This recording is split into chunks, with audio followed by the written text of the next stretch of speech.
आप सोए नहीं बड़े भैया? तुम भी तो नहीं सोए नकुल।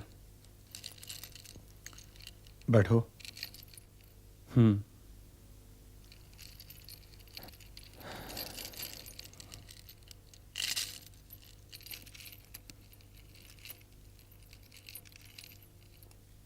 ये वाण तो ठीक है छोटे भैया, किंतु अंगराज कर्ण के लिए उचित नहीं है नकुल। वो सूत पुत्र आपका क्या बिगाड़ेगा छोटे भैया? वो चाहे किसी का भी पुत्र हो नकुल, किंतु यह ना भूलो कि कोई साधारण व्यक्ति उस कौरव सेना का प्रधान सेनापति नहीं बन सकता, जिसके प्रधान सेनापति स्वयं पितामह भीष्म और गुरुवर द्रोणाचार्य जैसे महारथी रह चुके हैं। दुर्योधन ने अश्वत्थामा को तो प्रधान सेनापति नियुक्त नहीं किया, मद्र नरेश को भी प्रधान सेनापति नहीं बनाया, और उन जैसे योद्धाओं ने जिसके ध्वज तले युद्ध करना स्वीकार कर लिया हो नकुल, वो साधारण व्यक्ति हो ही नहीं सकता। वो आचार्य द्रोण और पितामह का गुरु भाई भी है, और उसके हाथ में परशुराम जी का विजय धनुष है, जो उन्हें स्वयं महादेव ने दिया था।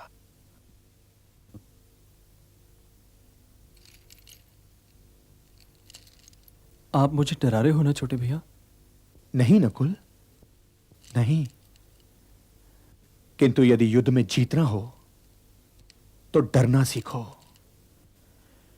क्योंकि भय ही योद्धा को चौकन्ना रखता है, और रणभूमि में जो योद्धा चौकन्ना नहीं रहेगा, उसके भाग्य में विजयश्री तो आ ही नहीं सकती। नकुल, मैं पितामह से भयभीत नहीं था, मैं गुरुवर द्रोण से भयभीत नहीं था, किंतु मैं कर्ण से भयभीत हूं,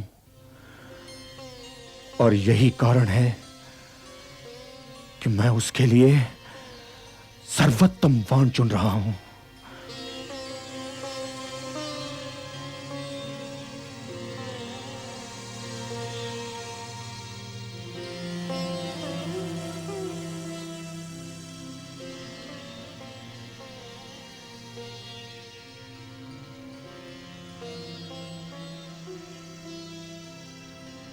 किंतु हे ब्राह्मण,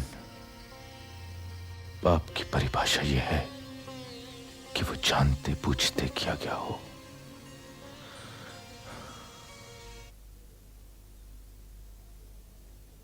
हे योद्धा, पाप वो होता है जो दूसरे के दुख का कारण बने। तुमने जाने में बाण चलाया हो या अनजाने में, परिणाम तो वही हुआ। मेरी गाय वहां बिलख रही है क्योंकि उसका बछड़ा यहां मरा पड़ा है। तो क्या उसके थनों का दूध तुम्हें शाप भी नहीं दे सकता? मुझे शाप ना दो ब्राह्मण, मुझे शाप ना दो। तो मेरी गाय को बछड़ा लौटा दो। हे योद्धा, तुम तो दानवीर हो, क्या यह जीवन दान दे सकते हो? हे महारथी, जिस रथ पर चढ़कर तुम इस बछड़े और इस ब्राह्मण से ऊंचे हो जाते हो, वही रथ एक दिन तुम्हें त्याग देगा। जब तुम अपने जीवन का सबसे महत्वपूर्ण युद्ध कर रहे होगे, भय का राक्षस तुम्हारे चारों ओर घूम रहा होगा, भूमि तुम्हारे रथ के पहियों को निगल जाएगी।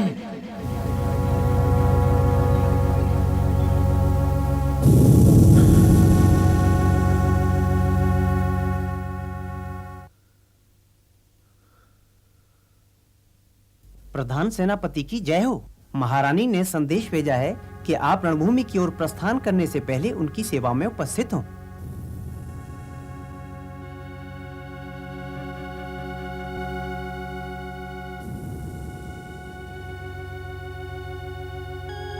महारानी की जय हो। प्रधान सेनापति अंगराज कर्ण पधारे हैं।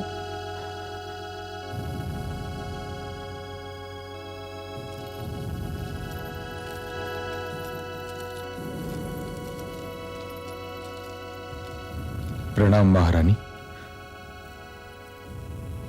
एकांत।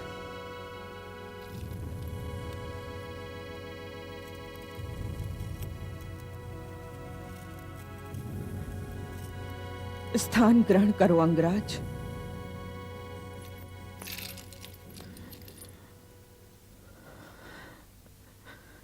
राधे।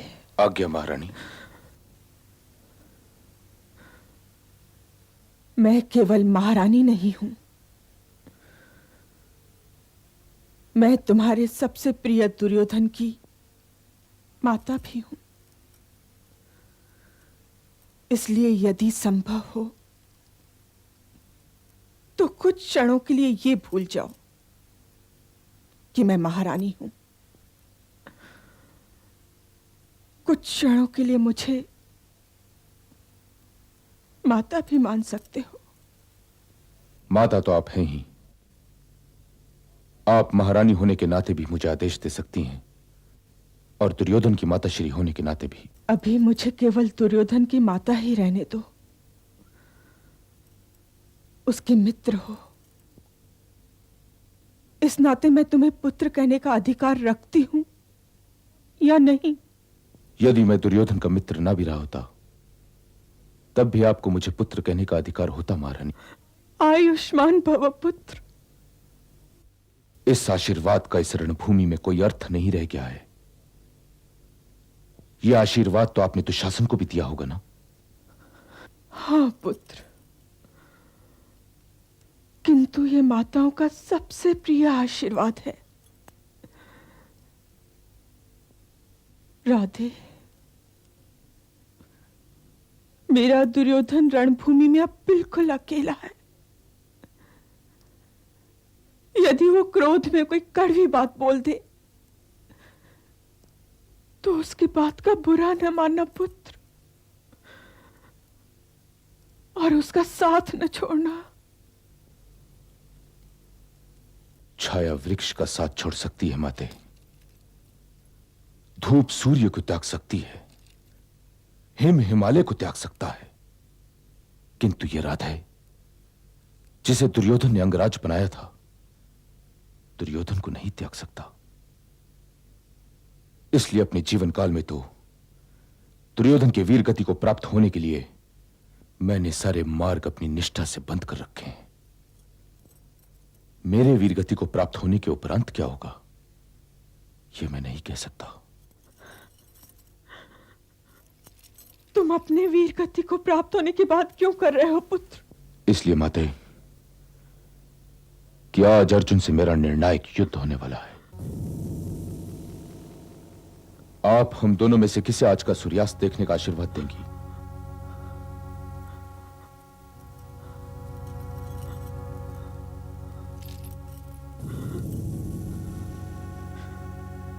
मेरे पास इस प्रश्न का उत्तर नहीं है पुत्र। मैं दुर्योधन और अर्जुन दोनों को जीवित देखना चाहती हूं। यह संभव नहीं है माते, किंतु मेरा प्रश्न यह नहीं था। मैंने तो यह पूछा था कि आप मुझ में और अर्जुन में किसे जीवित देखना चाहती हैं। मुझे आप कह दीजिए माते, इस प्रश्न का उत्तर न दीजिए। प्रणाम।